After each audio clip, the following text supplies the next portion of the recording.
Gente, eu quero contar uma coisa a vocês. Entusiasmo é diferente de otimismo. O otimista, ele é um reativo. O otimista é aquele que diz assim: ouvi o discurso do presidente ontem à noite, fiquei otimista, li os jornais hoje cedo, fiquei pessimista de novo. Vendi bem, estou otimista, vendi mal, estou pessimista. Não é? Ele é reativo, as condições externas é que o tornam um otimista, eu já falei isso aqui, um otimista, um pessimista, ou como dizem os pessimistas no Brasil, eu sou um realista. Né? A maioria dos pessimistas se autodenomina realista. A palavra entusiasmo, já expliquei, vem de theos em grego. Theos em grego significa Deus, os gregos eram panteístas, estavam entusiasmados. Então, o entusiasmo é ter Deus dentro de si, essa é a diferença. Se você não tiver entusiasmo, se você não acreditar em você, que tendo um Deus, ou deuses dentro de você, no nosso caso que nós somos católicos, nós somos cristãos, um Deus único, quer dizer, você acreditar que tem Deus dentro de você, e portanto, você tem toda a força para fazer a realidade se transformar se você quiser, porque lembre que Deus deu a liberdade para todos nós, não é? Então, você não consegue. E por que paixão? Porque se você não fizer as coisas com sentimento de fazer, você também não vai para frente. Esse sentimento, essa paixão, é que é uma coisa diferente. Então, eu vou contar uma história a vocês. Outro dia, eu estava numa loja, não é? E o sujeito falou para mim, mas professor, aqui está muito difícil. De repente, você vê outra loja dando certo, de repente, você vê um restaurante dando certo, você vê... Sabe, esse entusiasmo, essa paixão fazem a diferença. Gente, eu posso citar dezenas de exemplos. Vejam, por exemplo, esse restaurante Máximo aqui de São Paulo. É considerado o melhor restaurante do Brasil já há anos, um dos melhores restaurantes do Brasil. Mas você vai lá, está lá o seu Máximo, está lá o Venâncio, o irmão dele, estão lá, estão ali, com entusiasmo, recebem a gente com um abraço, com alegria, estão ali de noite, na cozinha, no salão, quer dizer, é essa paixão pelo que faz. Não adianta você ter uma coisa mais ou menos. Você pega em São Roque, por exemplo, né? O seu Stefano, aquele restaurante dele, o Stefano, gente, uma alcachofra maravilhosa, né? A esposa dele, os filhos, todos ali, aquela paixão. Então você vê a diferença, o sucesso há anos. Por quê? Porque as pessoas têm paixão naquilo que fazem. As pessoas fazem com sentimento de fazer. E agora, quando a pessoa não faz com sentimento de fazer, quando não põe paixão naquilo que faz, né, a coisa não sai, fica morna. Ela fica insossa, fica sem sal nem açúcar. Então a gente pega, por exemplo, por que as pessoas têm sucesso? Pode reparar, são pessoas que têm entusiasmo pelo que fazem, são pessoas que têm paixão pelo que fazem. E esse entusiasmo e paixão é muito mais uma vontade da gente. Porque a gente... deixa eu dizer uma coisa. Essas pessoas fazem isso, professor, porque elas fazem o que gostam. Olha, não é bem verdade. E eu fico preocupado com isso. Muita gente hoje fica procurando o que eu gosto para fazer. Nem todo mundo faz só o que gosta. É preciso, eu já disse isso, gostar do que faz. É preciso dar entusiasmo e paixão àquilo que se faz. É preciso dar entusiasmo e paixão à nossa família. É preciso dar entusiasmo e paixão ao nosso trabalho, ao nosso emprego, agradecer. Não é? Isso é uma coisa importante, porque isso é que vai fazer a diferença. E você analise tudo o que você quiser, né? Todos os setores que você quiser, e você vai ver que o entusiasmo e a paixão realmente fazem a diferença. E eu quero contar uma história a vocês. Esta coisa, por exemplo, exige de nós o quê? Que a gente não se acomode. A gente não pode se acomodar. Sabe, a gente às vezes se acomoda. Sabe uma história assim, tinha um sujeito, né?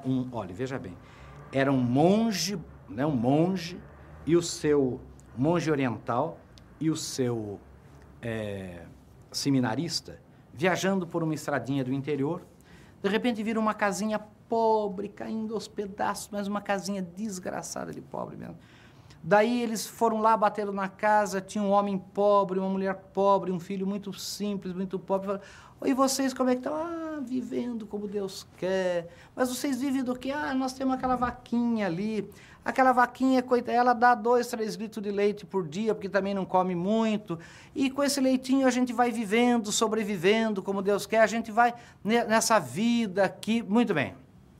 O monge se despediu, saiu com o seminarista e depois de um tempo, logo ali na frente, falou assim para o seminarista, olha, vá lá e empurre aquela vaquinha deles, né, na ribanceira, no abismo, lá que tem um abismozinho, né, empurre ela no... Falei, o que é isso, seu monge? Ele falou, vá lá, empurre, jogue ela no abismo, jogue ela na ribanceira. Não é? Ele, para obedecer o monge, foi lá e empurrou a vaquinha. Empurrou a vaquinha morreu. E eles foram embora. Aquele seminarista ficou com aquilo, meu Deus, o monge mandou eu matar a vaquinha, empurrar no barranco, né? Na barroca, na verdade, né? A vaquinha que era o sustento da vida deles. Nossa, não entendeu aquilo. 5 anos depois. O seminarista passa sozinho na mesma estrada e no mesmo lugar vê uma casinha ajeitada, uma casinha boa, uma casinha melhor. Entra a ver uma mulher assim mais bem apessoada, o marido, o mesmo homem, daí falou, me diga uma coisa. Falou para o filho, não fui eu que passei aqui, não eram vocês há 5 anos atrás e era tudo pobre. O que aconteceu que vocês hoje estão tão bem aí? Parece que tem uma hora, parece que vocês estão melhor. Ele falou, sabe o que aconteceu? Há uns 5 anos atrás, a nossa vaquinha, que era quem dava leite para nós, dava tudo, ela morreu, ela escorregou e caiu, né, na barroca. Não é? Ela caiu no abismo que tem aí, ali perto, e então a gente perdeu. E daí, sem a vaquinha, a gente teve que começar a plantar alguma coisa, a ir para a cidade vender alguma coisa, a se virar um pouco, porque sem o leite que a vaquinha dava, a gente ia morrer. Gente, será que a gente não está precisando empurrar a vaquinha da gente na barroca? Será que a gente, às vezes, não está muito acomodado com uma vaquinha que dá 2 litrinhos de leite, 3 litrinhos de leite, e a gente vai vivendo com aquela vaquinha? Será que não está na hora, né, de você ter entusiasmo e paixão pela sua vida e empurrar aquela vaquinha na barroca para que aquela vaquinha não fique impedindo você de crescer? Meus queridos, e o entusiasmo e a paixão exige de nós uma coisa que é uma postura de análise de sistema muito interessante. Preste atenção no que eu vou dizer. Não é preciso esperar saber tudo para agir, porque ninguém nunca sabe tudo. E é a própria ação que nos permite progredir no saber. O que é isso? Significa que se eu for esperar ter as condições ideais para daí agir, eu nunca vou agir. Eu nunca vou sair do meu marasmo. Porque nunca eu vou ter as condições ideais. Vocês imaginem, por exemplo, o Pelé. O Pelé começou a jogar bola no campinho perto de casa, sei lá, em Bauru, né? Não era no Maracanã. Imagine se ele falasse, eu sou o Pelé, só jogo no Maracanã aos 14 anos, 15 anos. Ele não teria sido o Pelé, nem teria jogado no Maracanã. Você não tem o campo ideal para jogar? Jogue no campo que tem. Você não tem os computadores ideais? Use os que tem. Você não tem os funcionários ideais? Treine os que tem. Você não tem aquela família que... Cuide da que tem. Você não tem um carro zero como você gostaria de ter? Cuide do seu velho Fusquinha. Né? Deixe ele bonitinho, limpe, lave, conserte, passe um pneuzinho preto. Né? Então, faça as coisas com esse sentimento de paixão, de emoção, essas coisas que são... É o que fazem, na verdade, as coisas serem diferentes. A gente, às vezes, se acomoda muito. E é preciso que a gente não espere as condições ideais para daí agir. E eu queria dizer uma coisa a vocês. Uma das coisas que mais intriga a gente, que é antropólogo, que estuda um pouco de antropologia filosófica, é o seguinte. Gente, prestem bem atenção. Se Deus deu para nós o maior atributo do homem, que é a liberdade, ele não seria justo se ele interferisse na nossa liberdade. Eu é que tenho o comando da minha vida. Eu tenho que pedir a Deus que me ilumine, né? Como eu sempre digo que eu rezo pedindo saúde, serviço e sabedoria. Né? Temos que pedir essa coisa o dia todo, rezar o dia todo. Mas, na verdade, Deus deu para a gente a liberdade. Né? Então, eu quero contar uma historinha a vocês. Havia uma cidade que morava assim, que existia embaixo de uma barragem de uma represa. Uma barragem de uma represa grande. E essa barragem dessa represa ia, mais cedo ou mais tarde, ela ia estourar. Ela era muito antiga, ela estava correndo riscos. E a Defesa Civil do Estado mandou aquela cidade sair de lá. Né? Aquela cidade tinha que ser mudada, mas tinha políticos influentes ali, não quiseram sair, ficou lá. Então, como a cidade ficou lá, A Defesa Civil também exigiu que eles tivessem assim uma proteção muito forte. Então eles tinham ônibus em todos os lugares para caso de emergência, megafone nas casas, tudo. E um dia aconteceu da barragem se romper.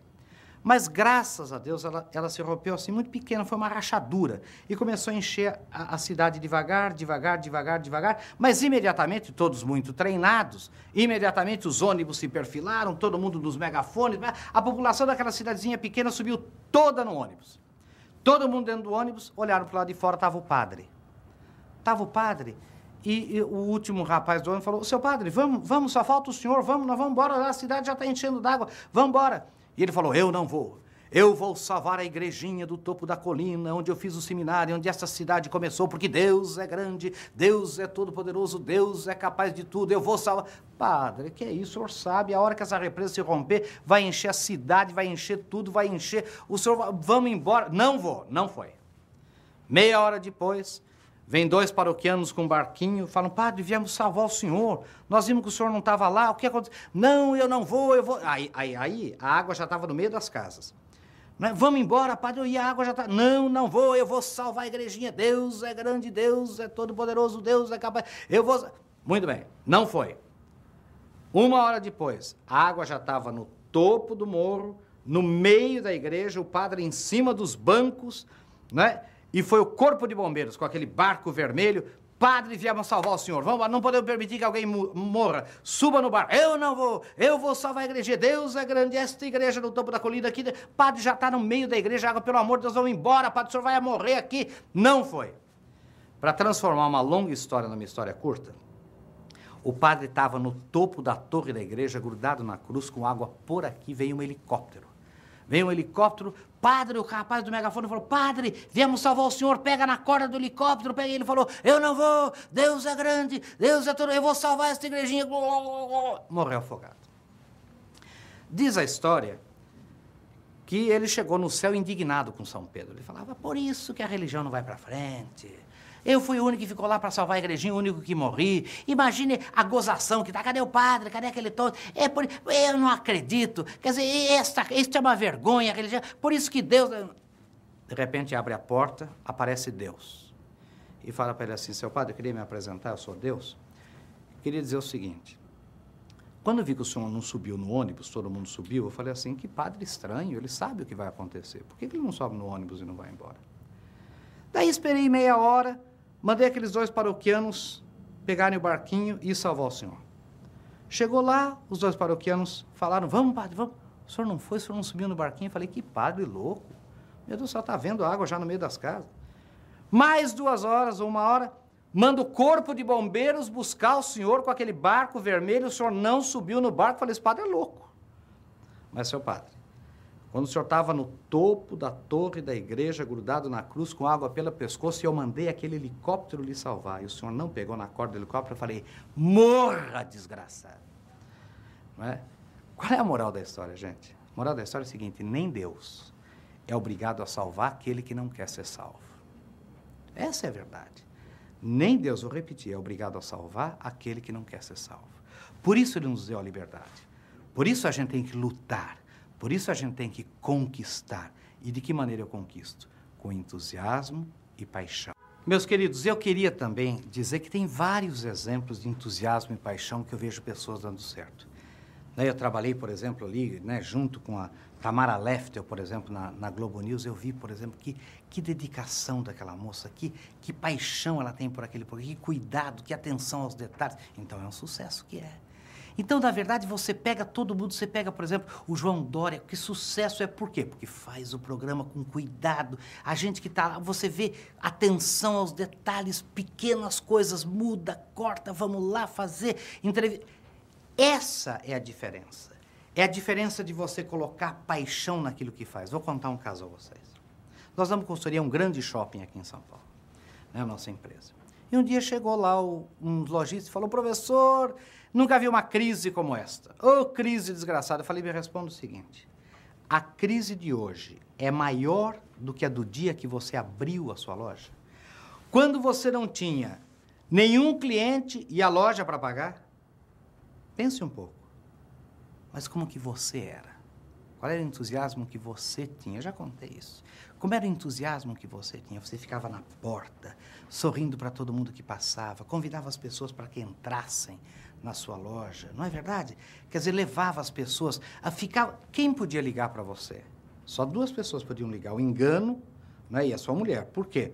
Porque ninguém tinha o telefone na lista. A loja abriu hoje, como é que vai ter o telefone na lista telefônica? Não tem. E você, bobo, ficou olhando para aquele telefone esperando ele tocar, e ele tocou. E antes do primeiro toque, você correu, atendeu, falou, alô, né, alô, né? E era a sua mulher, oi, bem, chegou alguém? Você fala, não, desgraçada, não chegou ninguém. Quando chegar, você me liga, ligo, mas desligue, pode ser que alguém queira ligar. Mas quem que poderia querer ligar? Conte para mim. Né? Os outros telefonemas foram todos o quê? Engano. Então, meus queridos, o que a gente... Agora, a paixão do começo. Você foi na administração do shopping e falou assim, conte comigo, precisamos animar este shopping, eu quero fazer parte da diretoria, vamos fazer um Natal diferente. Hoje, como é? O telefone toca, toca, toca, toca, você grita, alguém atenda. Não é verdade? O cliente quer falar com você, você se esconde no fundo da loja. A administração do shopping chamou você para uma reunião para planejar o dia dos namorados, o dia do Natal, sei lá o quê. Eu não, tá louco, vou participar de reunião de loja. Cadê? E aí a crise aparece. Não é verdade? Quer dizer, onde foi parar a emoção do começo, a paixão do começo? Do primeiro dia, da primeira semana de um casamento, de um filho novo, de um carro novo. Onde foi parar essa paixão? Lembra da primeira venda? Vocês que são vendedores, nós somos... Lembra da primeira venda que a gente fez? Arrepia toda a gente, quer dizer, né? A gente acredita, a gente fala, puxa, eu sou capaz. Onde foi parar essa emoção? A emoção de um filho que casa, a emoção de, de um filho que entra na faculdade. Onde foi parar a emoção do começo? A gente perdeu a paixão. E quando a gente perde essa paixão, a gente perde a razão de viver. Então é muito importante realmente ter esse entusiasmo e essa paixão pelo que se faz. Porque só pessoas entusiasmadas e apaixonadas podem vencer.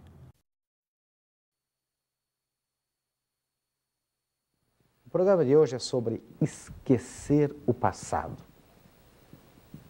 Preste atenção. Gente, eu vou falar isso que eu falo sempre. Vejam bem. Aquilo que eu fiz, aquilo que eu falei, aquilo que eu comi, aquilo que eu pensei há 1 minuto atrás, não me pertence mais. Eu não sou livre nem sou inteligente há 1 minuto atrás. Se eu tiver agora no intervalo do programa tomado um café, e esse café esteja me fazendo mal por estômago, eu posso tomar um balde de sal de fruta, mas eu não posso deixar de tomar o café que eu já tomei. O passado, como se diz em filosofia, é inexorável, é inexorável, como se dizia antigamente. Não é? Eu não posso modificar o passado. Prestem atenção no que eu vou dizer agora. Daqui a 1 minuto, daqui a meia hora, daqui a 20 anos, também não me pertence. Eu não sou livre nem sou inteligente daqui a 1 minuto. Eu posso saber o que eu vou dizer, eu posso ter tudo preparado, mas eu não tenho a garantia, não é, de que eu vá dizer, que eu vá falar. Eu posso ter aqui na frente das câmeras, por exemplo, uma síncope cardíaca, sei lá, e cair morto, quer dizer, ninguém sabe. Lembrem de Ulisses Guimarães, Tancredo Neves, Mamonas Assassinas, vejam, ninguém prevê o minuto seguinte. Gente, se 1 minuto atrás não me pertence, se eu não sou, se eu não existo 1 minuto atrás, se eu não sou, se eu não existo 1 minuto à frente, quando é que eu sou, quando é que eu existo? Eu só sou e existo no momento presente, no instante presente, né? No aqui e agora, o que os latinos chamavam no hic et nunc, aqui e agora, o único momento real da existência. Mas, eu já disse isto aqui, nós passamos 70% do tempo vivendo o passado com sentimentos de culpa. Não devia ter feito isso, devia ter feito aquilo. Eu sempre brinco, né? Um sujeito falou para mim, professor, não devia ter casado. Eu falei, quantos filhos você tem? Ele falou, 11. Eu falei, agora não adianta mais, cara. Não é? Ah, professor, eu devia ter aprendido inglês, não devia ter vindo para São Paulo, eu devia ter ficado no interior, eu devia ter ido para não sei onde, eu devia ter... Não é verdade? 70% do tempo nós temos sentimentos de culpa.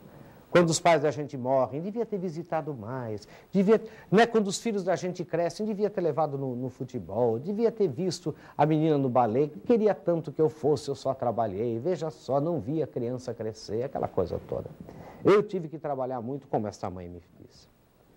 Gente, 70% do tempo com sentimento de culpa pelo passado e 25% do tempo, segundo esse pessoal, preocupado com o futuro. Com sentimentos de ansiedade, não sou capaz, não vou conseguir, medo do futuro. Não é? O sujeito, eu sempre brinco, né? Disse para mim, professor, não foi uma cegonha que me trouxe, foi um corvo, tudo é comigo, tudo é desgraça, é tudo, né? Sentimento. Vai ter um corte na minha empresa, eu vou ser o primeiro, né, a ser mandado embora, aquela coisa toda. Medo do passado. Só sobram 5% para o presente. Meu querido, eu só existo, eu só sou aqui e agora. Toda a minha vida, tudo que eu fiz, tudo que eu estudei, tudo que eu fiz, de bom e de ruim, se resume no que eu esteja fazendo aqui e agora, na frente de vocês, com vocês, e você aí me assistindo. Quer dizer, essa é a nossa vida. Então, a gente tem que aprender a esquecer o passado, a aprender com o passado as histórias que ele possa nos dar como lições. Mas temos que esquecer o passado e reconstruir. Viver é recomeçar. Viver é construir a cada instante, a cada minuto, o dia a dia. Isso que é viver. Isso que é viver. Não pode ficar pensando muito no passado. Veja bem, um dos maiores problemas que existe é a gente ficar se culpando por coisas que não podem mais resolver. Não é? Por um passado que eu não posso refazer. Veja, por exemplo, se eu como mãe tive que trabalhar fora, não adianta agora eu ficar pensando se eu poderia não ter trabalhado, se o meu marido não exigisse, se a gente, na verdade, se eu não quisesse trocar de carro, eu poderia, mas não pense nisso. Sempre o passado poderia ter sido diferente, sempre. Então não fique preso, não fique presa, amarrado ao passado. Esqueça o passado. Não se sinta culpada pelo passado. Tudo que você fez, se você não fez com boa intenção, paciência, arrependa-se, confesse, né? Resolva o passado, né? Na confissão, né? No sacramento da confissão. Mas é o seguinte, refaça, esqueça o passado. Agora você tem um filho com problema. Agora você tem uma neta, uma filha. Agora você tem um emprego. Agora você tem uma empresa com problema. Recomece, acredite. Comece do zero. Faça do hoje, não é verdade? O início de uma nova vida. Faça do momento presente. Você não pode. O que eu vejo, todos esses e-mails, o que significa isso? Significa uma prisão ao passado. Uma prisão à culpa, onde eu errei. Não é? E depois, gente, o que é pior na empresa, você fica, sabe o quê? Magoado eternamente com aquela pessoa que lhe prejudicou. Aquele sócio, como disse a moça, né, que deu golpe no marido. Eu hei de um dia perdoe. Não é perdoar no sentido assim, não, o que ele fez está certo. Não, esqueça. As grandes pessoas, né, as pessoas grandiosas, são pessoas que têm a grande capacidade de esquecer o passado, esquecer as mágoas, esquecer as coisas que as outras fizeram a elas de maldade, de ruim. Esqueça. Reze por elas, perdoe, né? Dê um jeito. Mas não pode. E você vê, por exemplo, empresas querendo prejudicar a outra, de repente entra uma guerra de preço, 10, 9, 8, 7, 6. Marins, você quebrou, eu quebrei, mas que quebrei, ele quebrei também. O que adiantou? Você quebrou. Porque aquele sujeito falou mal de mim, porque aquele sujeito, eu vou pegar ele um dia. Esqueça. Comece de novo. Né? Comece. O que eu vejo? Eu vejo, por exemplo, empresas que acordam de manhã vendo e lendo e querendo saber como está a concorrência.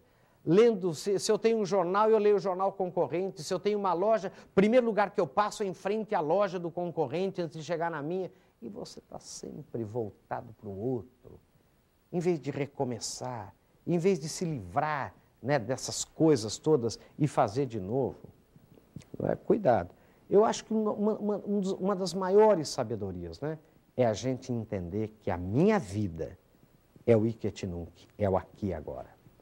Né? O único momento real da existência é o momento presente. E eu sempre digo, gente, não é verdade, a gente só passa mesmo 5%. A gente que tem filhos pequenos, por exemplo, quem tenha filhos pequenos. Você chega na sua casa, o seu filho fala, pai, olha o brinquedinho que eu fiz, a gente fala, vá para lá, a gente manda o filho para lá, a gente faz educação do vá para lá. Né? A gente está fritando o negócio, a mãe está fritando o negócio lá no fogão, mãe que está fritando, nada, filha, vá para lá, sabe? A gente manda para lá, sabe? Tem que viver o momento presente, tem que trazer as pessoas para com a gente e esquecer o passado e começar de novo, né? E ver o seguinte, aprender com as lições do passado, botar uma pedra em cima e recomeçar. Gente, você que está me ouvindo, você que é aquela mãe que está com um filho com problema de drogas, você que é aquela esposa que o marido não consegue se levantar numa depressão, você não tem culpa, ninguém é culpado. Agora é começar do zero, sabe? É zerar o passado, sabe? É acreditar de novo, é encontrar dentro de você mesmo, com a ajuda de Deus, né, dos amigos, aquela força, né, que você precisa ter. Mas se você não se livrar do passado, você não vai conseguir. Porque de 5 em 5 minutos, aquela mágoa volta, de 5 em 5 minutos, aquela imagem volta, e você novamente, né, chora, se sente culpado, entra em depressão. Cuidado. Grande parte, né, da depressão das pessoas que a gente vê, dos empresários que a gente vê, é essa prisão no passado. Assim como eu não posso viver de devaneio, quer dizer, viver assim, sonhando acordado, como Alice no País das Maravilhas, né? Sou o melhor funcionário da minha empresa, o que me falta é chance, aquela coisa toda, eu também não posso viver, né, preso ao passado, nem ao futuro, nem ao passado. Eu tenho que lembrar que a minha vida é o instante presente, é o momento presente. Eu quero dizer uma coisa a vocês.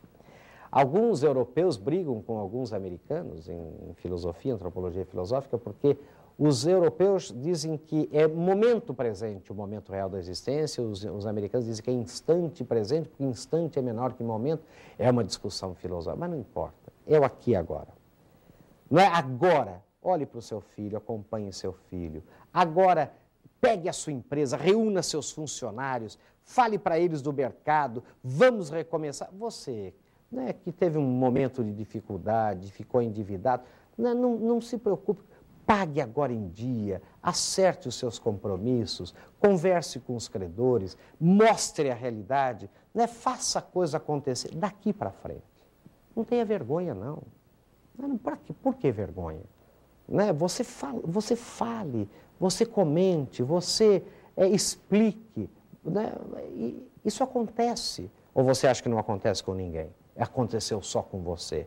Ou que você é um salafrário, porque não, você não é isso. Você não precisa sentir essa culpa toda. Não é? Então, o conselho é esse, né? Livre-se das culpas do passado. E eu quero dizer uma coisa a você que está me ouvindo, o seguinte, eu conheço empresas que entraram num problema qualquer. Um problema, vamos dizer, às vezes aconteceu, conheço uma empresa que aconteceu assim, um grande cliente, não é, para quem essa empresa fornecia muito, esse cliente do dia para a noite deu um golpe na praça, sumiu, desapareceu e, é claro, deixou esta empresa fornecedora dos produtos numa situação dificílima, mas difícil mesmo, quer dizer, ela quase quebrou. O que mais me preocupou quando eu visitei a empresa e falava com esses empresários lá, esses sócios da empresa? Eu dizia, gente, o que vocês não podem é ficar nesse clima que eu estou vendo aqui dentro. Esse clima para baixo, esse clima ruim, esse clima assim de que passou um trator em cima de nós e nós somos incapazes. Gente, a crise de hoje nunca é maior do que a do dia que você abriu a sua empresa, às vezes, quando você não tinha nenhum cliente e a sua empresa inteira para pagar. Mas você acreditava, repare como que você era. Você via um cliente e você soltava rojão. Hoje você vê um cliente e fala só um. Você vê 10 e fala só 10. Este mês vendemos só isso. Sabe o que é? E esse clima down, esse clima para baixo, vai permeando, vai passando. As pessoas já não se conversam mais, o olhar fica para baixo, começa a cortar cafezinho, começa a cortar água, começa, sabe? E daí a empresa entra num processo, ao invés de falar do problema, botar para fora e botar todo mundo para cima e fazer a coisa ocorrer e acreditar, não, a gente vai criando as condições de crise. Então, muito cuidado, porque assim como há pessoas depressivas, há empresas depressivas. E uma empresa depressiva, ela tem as mesmas características das pessoas depressivas, é claro, porque são as pessoas depressivas que vão fazer a empresa depressiva. E você vê uma empresa em depressão. Você vê uma empresa em que todo mundo começa a dizer, aqui não vai mais ter jeito, nós não vamos conseguir sair dessa. E aí você vê aquele clima de culpa, porque onde nós erramos? Eu falei, não devia ter fornecido, mas eu falava isso há anos aqui dentro. A gente estava muito dependente daquele cliente. Mas, meu Deus, já foi, já aconteceu, ele já deu o golpe, ele já fugiu. Não tem mais. Agora, não, tudo bem. Pode entrar com advogado, deve, né? Sei lá, fazer os meios todos para poder receber, é óbvio, né, que deve. Mas não adianta ficar eternamente deprimido por causa disso. Veja, por exemplo, todas as minhas economias estavam no banco tal, eu tinha tudo lá e o banco quebrou. E as pessoas sumiram. O que adianta? O que você tem que fazer? Recomeçar. Claro, tomar todas as atitudes jurídicas, mas você não pode querer que aquela coisa não existisse. E você não pode ficar se culpando, você tem que se perdoar definitivamente, porque você acreditou naquele banco, colocou seu dinheiro naquela... Não pode. Não pode, porque desse jeito você não recomeça. Desse jeito você não caminha de novo. Você fica preso no passado. Veja, por exemplo, um casamento que às vezes não deu certo. Veja o casamento de um filho, de uma filha, que porventura não deu certo. A morte de alguém da família, às vezes, né, aquela coisa dolorida, doída da morte de um filho, de um neto, de uma criança da família, a gente não se perdoa. Por que eu fui viajar aquele dia? Por que eu emprestei meu carro? Mas, meu Deus, você não é culpado. As coisas realmente acontecem. Não é? E aconteceram com você, como acontecem no mundo inteiro. De repente, outro dia um sujeito falou, professor, eu sou desgraçado porque o senhor veja, né, eu vendi não sei o quê, o sujeito na hora de pagar não conseguiu pagar. Eu falei assim, mas ele queria comprar, era a coisa que ele mais queria, então não é só você o desgraçado é você e ele também, porque o coitado queria comprar e não conseguiu pagar. Por que você acha que a desgraça foi só sua? Foi dele também. Não é? Quer dizer, a gente às vezes acha que todo mundo está contra a gente, que em cima da gente anda aquela nuvem negra, né? Como não é verdade. Isso a gente precisa resolver com saúde mental, com muita oração, a gente precisa aprender a se perdoar, né? Perdoar a realidade e acreditar, né? Que Deus é mais forte, acreditar que sempre é possível recomeçar. Sempre é possível, né, aprender com o passado, começar de novo. Né, nós tivemos um seminário em Angra dos Reis há pouco tempo, né, com 680 empresários. Né, eu já disse aqui num programa passado, né, a maioria quebrou uma, duas vezes, né, sofreu os terríveis, mas recomeçaram. E daí recomeçaram mais fortes, né, porque aprenderam com o passado, não cometeram os mesmos erros, tomaram aqueles... Mas não é verdade.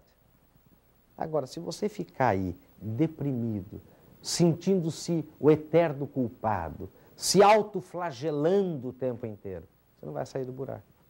Você não vai sair da depressão. Pense nisso. Aprenda a esquecer o passado, seja do ponto de vista pessoal, seja do ponto de vista empresarial. Não é? Olhe para frente, né? Viva o hoje. Viva hoje assim com muita determinação, planeje o seu futuro, porque a inteligência manda a gente planejar, embora eu saiba que eu possa não estar vivo para realizá-lo, para concretizá-lo. Mas viva o presente, né? Viva com alegria.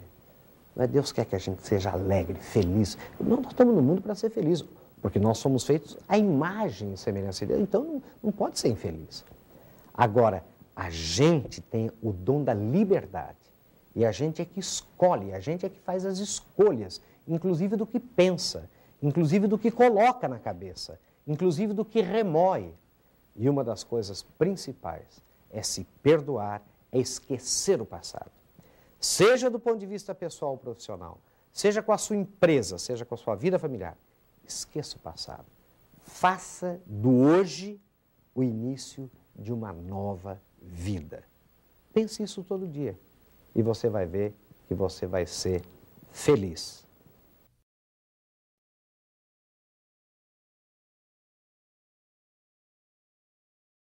Gente, eu quero contar uma coisa a vocês. Entusiasmo é diferente de otimismo.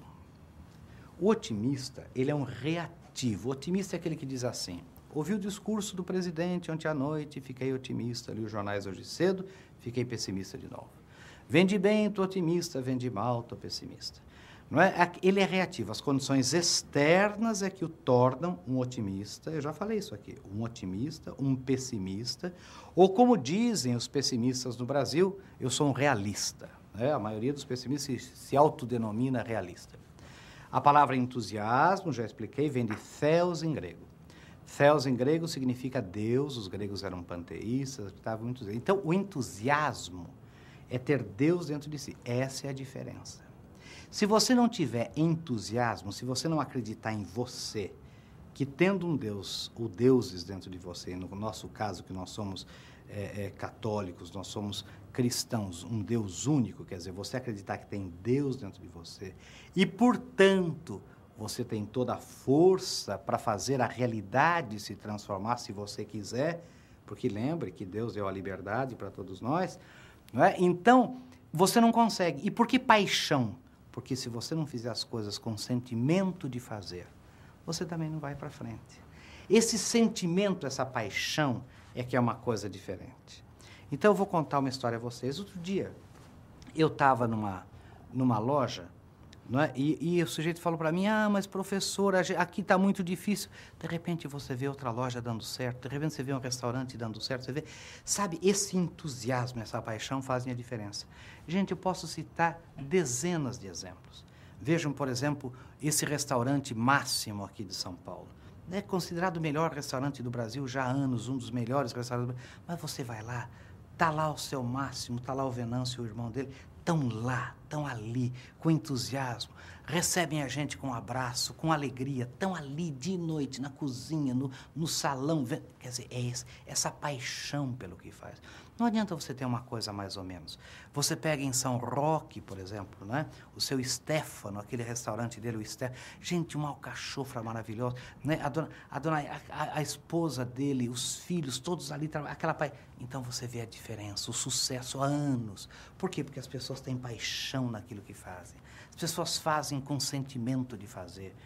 E agora, quando a pessoa não faz com sentimento de fazer, quando não põe paixão naquilo que faz, né, a coisa não sai, fica morna. Ela fica morna, ela fica insossa, fica sem sal nem açúcar. Então a gente pega, por exemplo, por que as pessoas têm sucesso? Pode reparar, são pessoas que têm entusiasmo pelo que fazem, são pessoas que têm paixão pelo que fazem. O DVD Training Committee transformou o consagrado sucesso em vídeo, Motivando para Vencer, do professor Marins, em um treinamento de motivação completo, interativo e multimídia. É o primeiro DVD de treinamento do Brasil pronto para ser utilizado em sua empresa. Você pode assistir o DVD na íntegra como num vídeo comum.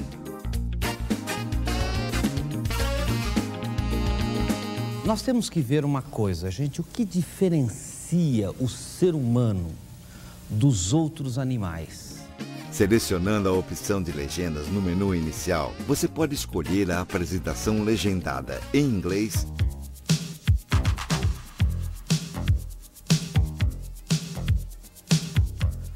Muito bem, nós vimos que nós somos inteligentes e livres pela vontade.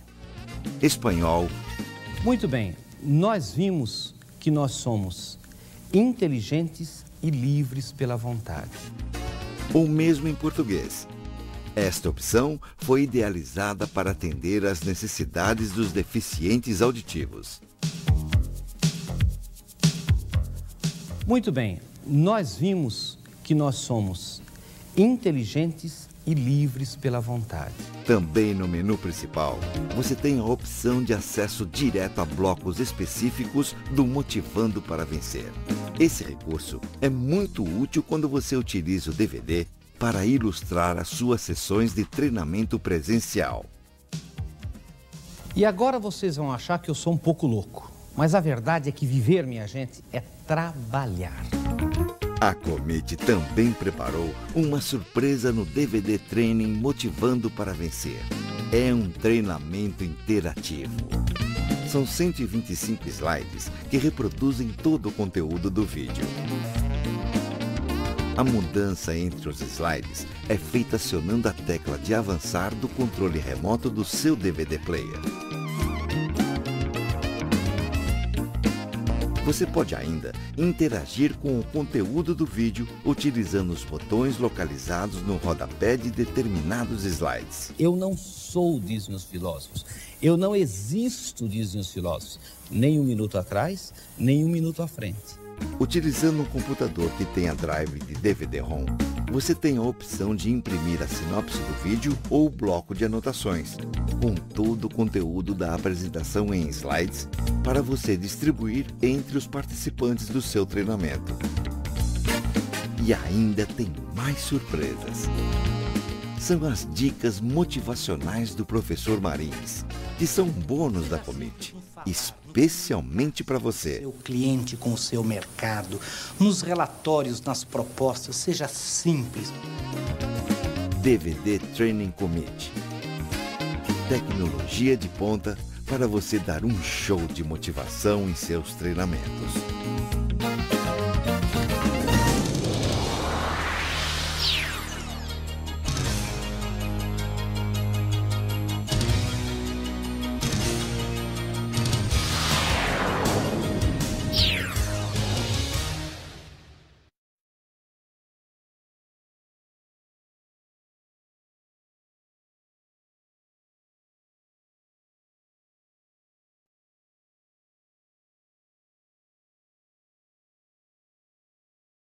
Gente, eu quero contar uma coisa a vocês.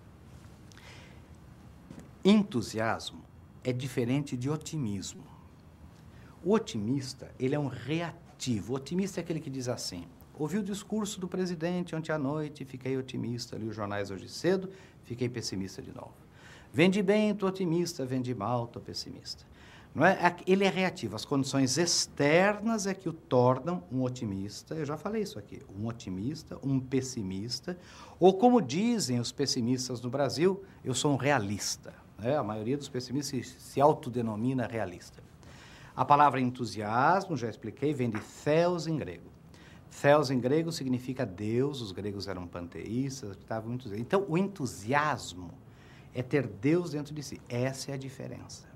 Se você não tiver entusiasmo, se você não acreditar em você, que tendo um Deus, ou deuses dentro de você, no nosso caso que nós somos católicos, nós somos cristãos, um Deus único, quer dizer, você acreditar que tem Deus dentro de você, e, portanto, você tem toda a força para fazer a realidade se transformar, se você quiser, porque lembre que Deus deu a liberdade para todos nós, não é? Então, você não consegue. E por que paixão?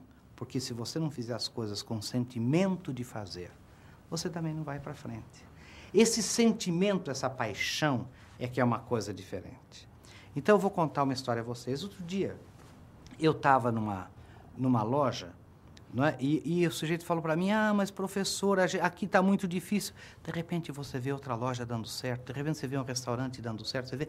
Sabe, esse entusiasmo, essa paixão fazem a diferença.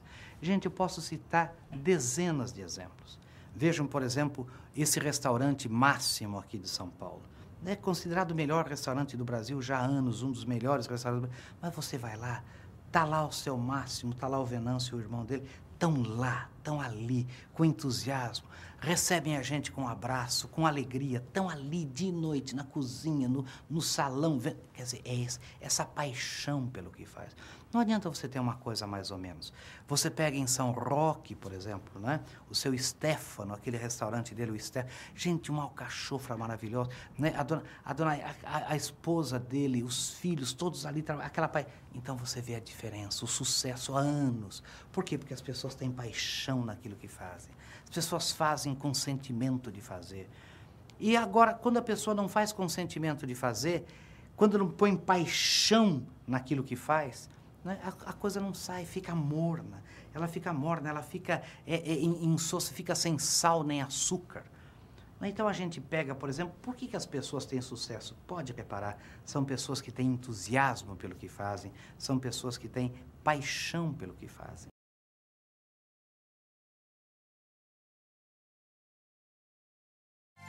Ética é muito mais do que não roubar.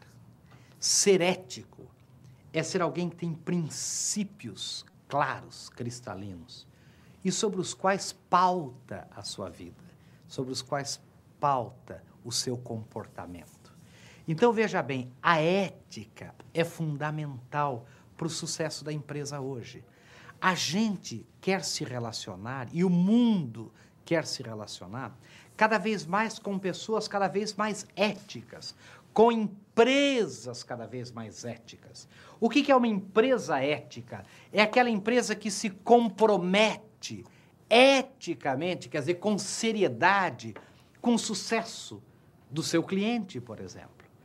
É aquela que é um solution provider, que é um provedor de soluções. Ela realmente se volta ao seu cliente. Não é aquela que quer ganhar de uma vez só, enfiar a mão no bolso do cliente. Então, ser ético, eu quero dizer uma coisa, não é só roubar. Né? Ser ético, na verdade, é não economizar-se. Você, como pessoa, o que é ser ético de uma empresa? Sou eu não me economizar. Eu vendo, por exemplo, alguma coisa que deve ser feita, alguma coisa que precisa ser feita, eu ir lá e fazer. É falta de ética eu ver uma coisa que deve ser feita e não fazer. Vocês querem ver outra coisa que é falta de ética no amplo sentido, no sentido mais amplo? Eu, por exemplo, não me aperfeiçoar, não entender dos produtos com os quais eu trabalho. É falta de ética, por exemplo, eu não participar de algum curso que eu possa participar para que eu contribua mais com o meu cliente, com o meu mercado. É falta de ética, por exemplo, vou dizer para vocês, é pouco ético. Isso pode parecer uma loucura que eu estou falando. Eu, por exemplo, ter informações e não passar essas informações, se elas são relevantes para a melhoria do produto, para o atendimento ao cliente. É falta de ética, por exemplo, eu sonegar informações que são relevantes com relação à concorrência, com relação ao mercado. É falta de ética, gente. Eu, por exemplo, não preparar um sucessor para o meu lugar. Porque não é só o egoísmo de... Não, pode ser que aconteça alguma coisa comigo. Né? E eu sonegar o conhecimento para que forme um sucessor.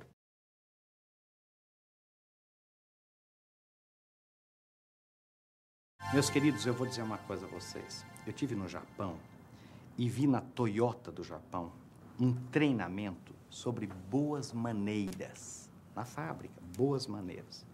E eu me lembro que o diretor lá de recursos humanos estava falando assim que o pessoal estava achando ruim, ficou meio ofendido, imagine fazer treinamento de boas... Mas foi o que mais melhorou o clima da empresa. E depois fizeram para os concessionários também. Boas maneiras, polidez, lembre-se, o ser humano é um ser complexo. O ser humano precisa de qualidade de vida, e qualidade de vida tem muito a ver com a polidez, com a educação. Aqui a gente chama de pessoa bem educada, mal educada, pessoa polida é a pessoa bem educada. Preste atenção você, eu sempre conto isso. Você já pensou que a mesma perna de carneiro que o aborígene australiano, que vocês viram nas Olimpíadas aí em setembro, arranca, né, bem primitivo, arranca assim do carneiro, passa na chama do fogo e come quase crua essa perna de carneiro, o diplomata come de que maneira? Com cristal da Boêmia, porcelana inglesa, talheres de prata. Não é verdade? Quer dizer, aquele negócio de com licença, por favor, obrigado, sente aqui. Não é isso? Então é importante, gente, lembrar que a polidez faz parte da civilização. Não é? A civilização significa detalhes. E detalhe significa polidez. Pode reparar. Então, um ambiente onde as pessoas são polidas, educadas, é um ambiente de trabalho melhor. As pessoas se sentem mais humanas. A gente se sente mais elevado, não é? Quando as pessoas são polidas, educadas.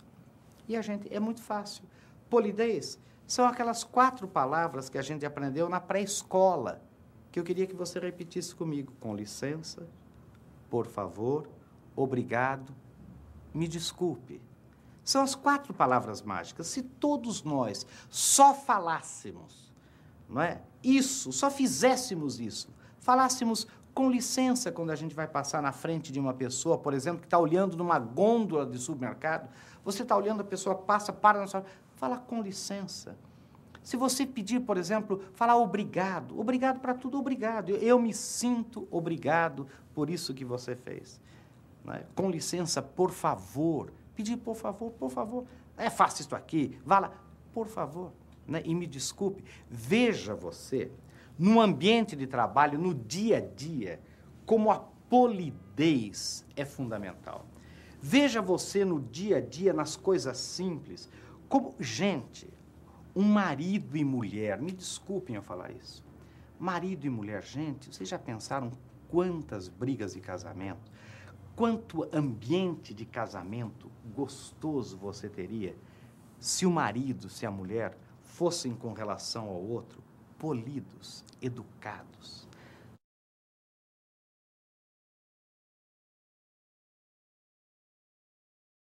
O que é ser um executivo, um gerente, um chefe neste novo milênio, né? Nesta nova era assim eletrônica, nessa nova era aqui de grandes desafios e mudanças. E eu queria dizer a vocês o seguinte, eu quero comentar hoje no programa só um artigo, uma pesquisa, que saiu na revista The Economist no final do ano passado, né? A revista dizia como ser, né, um gerente nesta época aqui, né, de grande desenvolvimento e mudança. E eu quero comentar com vocês porque é espetacular. São 10 pontos fundamentais. Se a gente conseguir esses 10 pontos, se a gente conseguir entender e compreender, nós vamos ver tudo. O primeiro deles, né, é o que a gente chama de velocidade.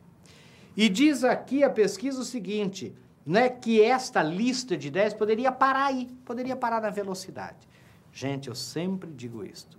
Hoje em dia, não é o maior que vai comer o menor, que vai vencer o menor. É o mais ágil, não é nem sempre, às vezes, o mais rápido, mas é o mais ágil que vai vencer ou comer o mais lento. Outro dia até perguntaram para mim, professor, qual é o melhor cavalo? É o mais rápido ou é o mais lento? Eu falei, depende de onde está levando você. Se estiver levando para o abismo, é melhor o mais lento, né, do que o mais rápido. Mas, normalmente, o melhor cavalo é o mais rápido. Então, o mais ágil. Né? Então, a velocidade é a primeira característica, é o primeiro atributo de um gerente, não é, do século XXI, né, do novo milênio, né, de um diretor, de um gerente, de um gestor. Velocidade. Pensem nisso, gente. Mudar é uma coisa muito importante e tem que mudar rápido. Às vezes a gente fica esperando, protelando, empurrando com a barriga, o que a gente chama de procrastinando. Quer dizer, a gente fica, vamos analisar melhor, cuidado com a paralisia pela análise.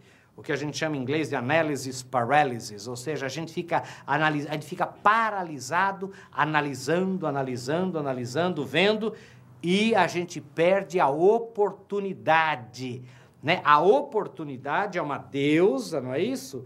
careca que tem só um tufo de cabelo. E ela passa correndo na sua frente. Se você pegou a oportunidade, você conseguiu parar a oportunidade. Se não, ela passa. E você só tem uma mechinha de cabelo para pegar. O resto é tudo liso. É tudo... Então, cuidado. Não é cuidado. Primeiro é velocidade. O tema do nosso programa é ação e omissão. Na verdade, você já reparou como as pessoas realmente se omitem? Como as pessoas realmente... porque é mais fácil se omitir, é mais fácil não se comprometer. E eu fiz uma relação de coisas que a gente tem trabalhado muito. É exatamente nesse ponto, e a gente tem visto por aí pessoas que se omitem, pessoas que não fazem, pessoas que poderiam fazer melhor e deixam de fazer. Por quê, minha gente? Porque é sempre mais fácil não fazer. Então eu trouxe algumas coisas que eu queria comentar com vocês, principalmente em atenção a esses telespectadores que nos enviaram esses e-mails e fax. Veja bem, gente, a grande verdade é a seguinte: é sempre mais fácil, isso que eu queria dizer a vocês, é sempre mais fácil não fazer. Vocês já repararam como é muito mais fácil quando a gente não faz? Como é muito mais fácil quando a gente se omite? Por quê? Porque fazer dá trabalho, fazer exige que a gente se comprometa, fazer exige que a gente se envolva, fazer exige... Então, é sempre mais fácil não fazer. Essa é a primeira coisa que eu queria chamar a atenção. Hoje, no mundo de hoje, se a gente, na verdade, se economiza, se a gente não faz, a gente vive uma vida mais fácil. Mas eu pergunto a você que está me ouvindo, será que, embora seja mais fácil, né, será que é aquilo que a gente deveria fazer? Será que se a gente viver se omitindo, a gente, na verdade, vai ter o sucesso que a gente precisa e merece ter? Então, o primeiro é este exatamente. É mais fácil não fazer. Segunda coisa que eu queria comentar, é mais fácil omitir-se diante da realidade, não é verdade? Quer dizer, a gente está vendo uma situação difícil, ou da empresa da gente, ou em qualquer lugar, quer dizer, mas a gente se omite. Por quê? Porque por que eu vou falar? Por que eu vou me meter? Por que eu vou... Então a gente se omite. O pecado da omissão, não é gravíssimo. Por que o pecado da omissão é gravíssimo? Porque é o não fazer, quer dizer, é você ver a possibilidade de colaborar, é você entender a possibilidade de participar e se economizar, e não fazer. Qual é outra coisa que eu queria chamar a atenção de vocês? Está aqui, é sempre mais fácil não se meter. Não é sempre mais fácil? Não é sempre mais fácil a gente deixar que o outro faça, deixar sempre que o outro tome a responsabilidade? Qual é outra coisa que eu queria chamar a vocês? É sempre mais fácil economizar-se. E aí eu queria dizer uma coisa a vocês. A vida da gente é realmente o momento que a gente está vivendo. A pessoa que se economiza, a pessoa que vive se economizando, ela realmente acaba perdendo a consciência de que viver é o instante presente, o momento presente.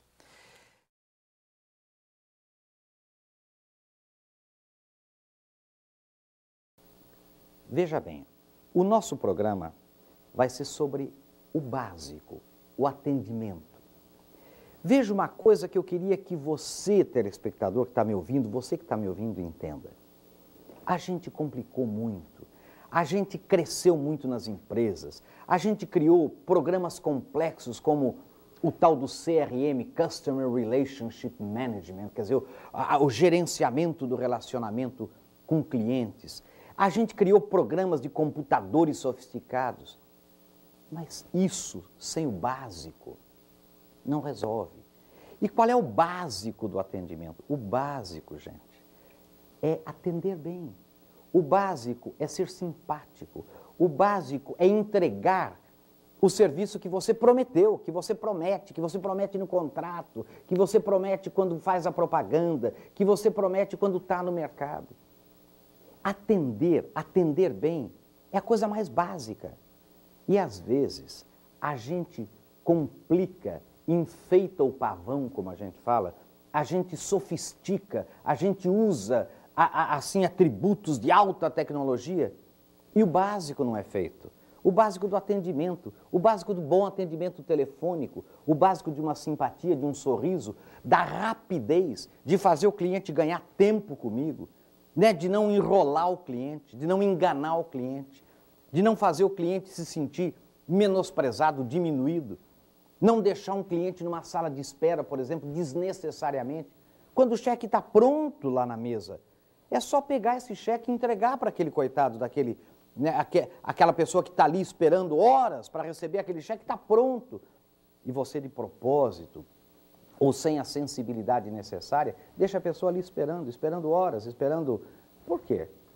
Não é? Esses atendimentos, quando a gente vai, por exemplo, num edifício, o atendimento ali no escritório, o atendimento da pessoa que está ali, olhe nos olhos, coisas simples, que nós vamos ver, né, neste programa. Então, o que eu queria chamar é mais ou menos o que hoje em inglês a gente chama do back to basics, quer dizer, de volta ao básico.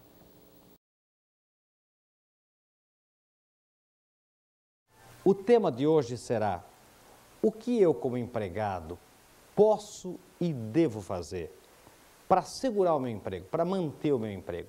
O que um patrão quer? O que um chefe quer de um subordinado? Veja bem, eu queria chamar a atenção de você porque isso é muito simples.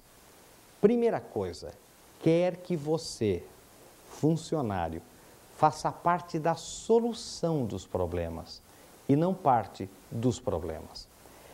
Há dois tipos de coisa que você pode ter, dois tipos de postura que você pode ter. Ou fazer parte do problema, ou fazer parte da solução. E o que, na verdade, todo chefe, todo patrão mais quer é que o seu funcionário, o seu colaborador, o seu empregado, faça parte da solução e não do problema. Que ele não venha com problemas, que ele venha com soluções. Então, para isso, o funcionário precisa ser assim, proativo, positivo, agradável, para cima. Essa é a coisa mais necessária, gente. Não se iludam. Currículo é importante? Claro que é. Sabedoria é importante? Claro que é. Conhecimento dos produtos? Claro, tudo é importante. Mas tudo isso, numa pessoa para baixo, negativa, é uma pessoa, como eu disse no meu último livro, Livre-se dos Corvos, é uma pessoa, um corvo, não resolve nada. Você quer na sua empresa, você precisa no seu departamento, você quer, de pessoas assim, alegres, pessoas proativas, pessoas que resolvam, pessoas que queiram resolver, que procurem soluções, que venham com saídas para você e não com portas fechadas, pessoas que abram portas, não pessoas que fechem portas. Eu vejo muito, quando a gente comenta, né, entre chefes, patrões, gerentes, diretores, grandes e pequenos e médios empresários, o que a gente ouve falar? Oh, aquele fulano, rapaz, aquele funcionário meu, ele só vem com problema, mas ele só vem dizendo, isso não vai dar, aquilo é difícil, não sei. Você dá uma ideia, ele fala, mas será? É bom, podemos experimentar, mas não sei. E olha, os clientes estão reclamando, ninguém está gostando dessa nova cor. Será que é ninguém ou 2, 3 que não gostaram? Sabe essa pessoa que vem dizendo assim, um dia um dono de um supermercado falou uma coisa para mim que eu quase morri da risada, ele falou, todo dia. O meu gerente tem um terreno baldio aqui do lado, diz assim, vai abrir um supermercado grande aqui do lado. Quer dizer, todo dia esse sujeito tem que vir com má notícia. Então, eu quero dizer uma coisa, parece bobagem, mas esta é a verdade.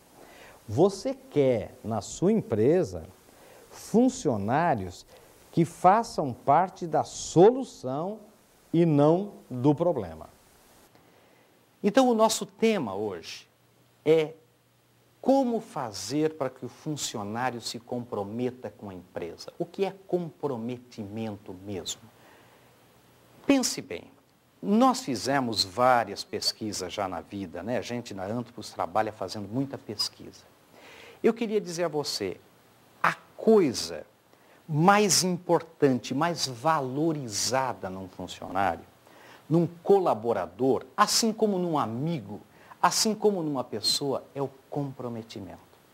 É aquilo que a gente chama commitment, Até aquela empresa nossa chama commit, quer dizer, comprometida. Né? Commit é to commit, é se comprometer, é compromissada com o sucesso do cliente, com o sucesso do amigo, com o sucesso do fornecedor.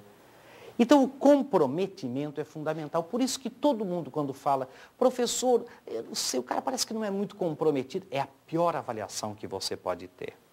Uma das coisas que a gente, em qualquer papel que você desempenhe na sociedade, papel de pai, professor, empresário, fornecedor, qualquer, a pergunta que você deve fazer é: será que eu sou visto por essas pessoas, por outras pessoas, como alguém comprometido com aquilo que eu faço?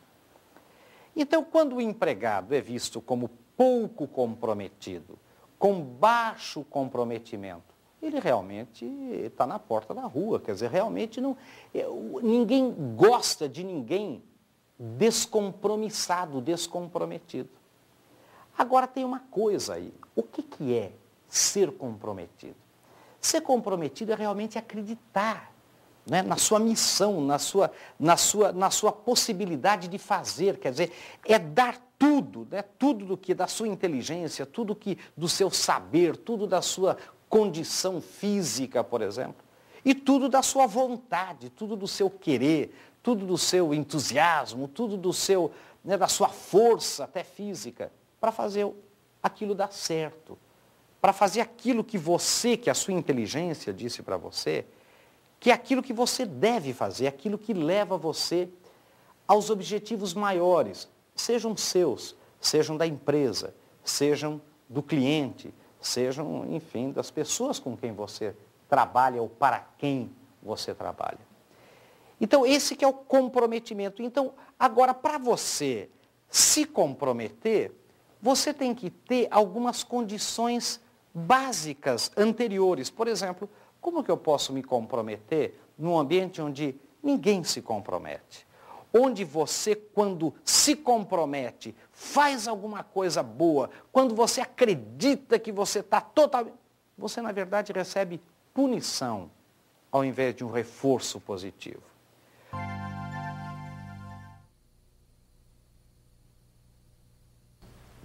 O tema de hoje é este: meus clientes só querem preço. Como vencer nesta guerra de mercado? E eu quero chamar a atenção de você. As pessoas têm uma ilusão que é muito difícil de explicar, porque as pessoas teimam em não querer entender, não é em não entender, é não querer entender, que realmente preço é importante e fundamental quando não há outra diferenciação mais importante. Vou dar um exemplo. Nós fizemos uma vez uma pesquisa em inúmeras concessionárias de automóvel, assim como fizemos em algumas churrascarias, dessas de rodízio de carne. Qual a diferença entre os concessionários de automóvel da mesma marca numa cidade grande que tinham 12 concessionárias? Praticamente nenhuma. Todas davam os mesmos benefícios para os seus clientes. O que uma dava, a outra também dava. Tudo dava. A diferença, então, era o preço. Não há diferenciação. Quando não há diferenciação percebida pelo cliente e que o cliente dê valor àquela diferença, a diferença é o preço, a diferença é o prazo. Churrascaria. Meu querido, se eu vou na churrascaria tal, a picanha é ótima, a costela é ótima, o cupim é ótimo, a farofa é ótima, tudo igual. Vocês já repararam que todas copiam uma das outras? Esses rodízios, todas. Tudo a mesma coisa. Qual a diferença? O preço. O preço.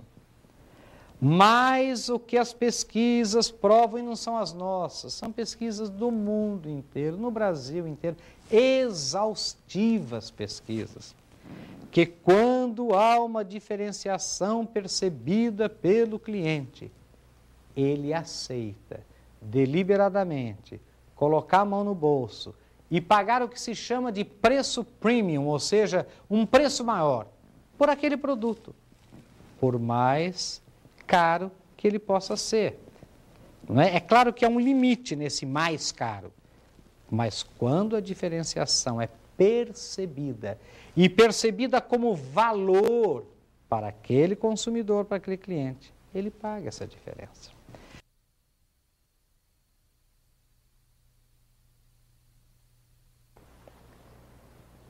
O tema do nosso programa de hoje é coaching. O que é coach? Né? O coach, em inglês, significa é o técnico, é o treinador de um grupo, né? De um time, de uma equipe. Então, por exemplo, a gente fala, é o coach do time de futebol americano, é o coach do time, é uma palavra inglesa, muito mais até de origem inglesa. Na Inglaterra, o coach é muito forte quando se fala de alguém responsável por uma equipe.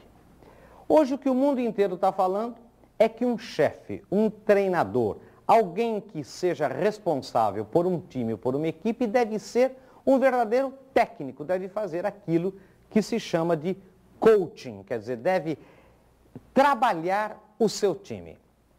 Então, a primeira coisa que a gente tem que entender de um técnico é o seguinte, repare bem, a primeira coisa que ele tem que fazer é recrutar bons jogadores para o time. É trabalhar, é selecionar os melhores para o time dele. Mas isso a gente pode até falar num outro programa, como é que recruta e seleciona gente, que vai ser o tema de um outro programa. Mas depois de ter o time na mão, o que o técnico tem que fazer? A primeira coisa, gente, é conhecer profundamente cada um dos jogadores. Conhecer os seus pontos fortes, as suas fragilidades, no que ele é realmente bom, o que ele é realmente capaz de fazer. Porque qual é a função do técnico, do coach? É aproveitar, tirar o máximo do potencial daquele jogador, o máximo do potencial daquela pessoa, para benefício do time. Fazer com que aquela pessoa ela se sinta valorizada pela utilização de todo o seu potencial. Vocês já repararam que num jogo, por exemplo, né, um jogo desses famosos, uma das coisas que mais irrita um dos jogadores é que os outros não passam a bola para ele na hora que ele está no lugar que ele sabe marcar, no lugar onde ele domina aquela coisa, no lugar onde ele pode, não é? Então, você tem que fazer cada jogador compreender o seu potencial também e reforçar e valorizar o seu potencial e compreender profundamente o time, o potencial também do seu companheiro.